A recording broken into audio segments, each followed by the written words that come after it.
Well, that 1260 years, 538 from when Justinian's decree of 533 was enforced, from the enforcement down to 1798, and Napoleon's General Berthier takes the Pope captive, and he dies in captivity in France.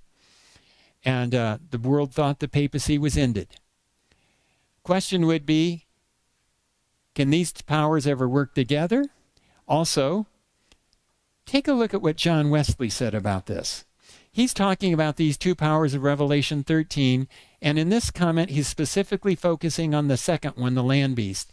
He is not yet come, though he cannot be far off, for he is to appear at the end of the 42 months, or 1260 years, of the first beast. The papacy goes down in 1798. In 1754, just 44 years before the event, John Wesley is saying, I think it's going to be happening quite soon because the time periods are about right. And it does. If Wesley was alive today, he could be saying, I told you so. But around 1798, let's just look at something.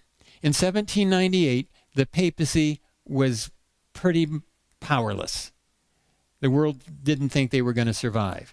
1798, the United States has survived the Revolutionary War, but we're still trying to figure out our government. We just tried the Articles of Confederation. Now we're going into the Constitution, and nobody thinks the United States is going to develop into anything much.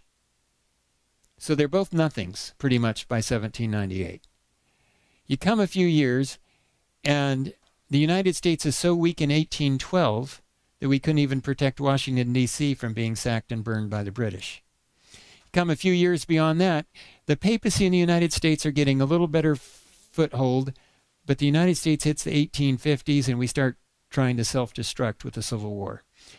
1860s, the war's on, the world thinking, oh, the papacy's trying to come back, but they're really nothing. The United States, it's nothing.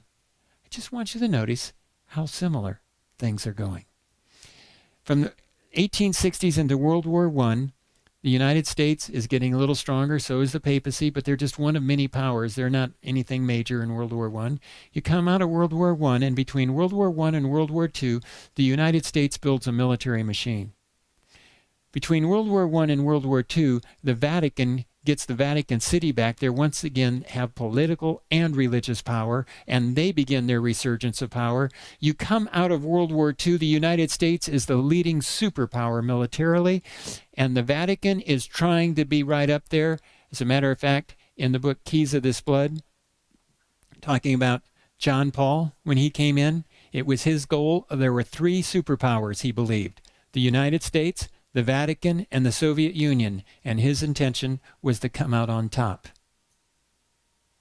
And you're going to see in a bit, he chose to work together with the United States to take down the Soviet Union. And they came out together on top. Prophecy said these two would be together after the deadly wound.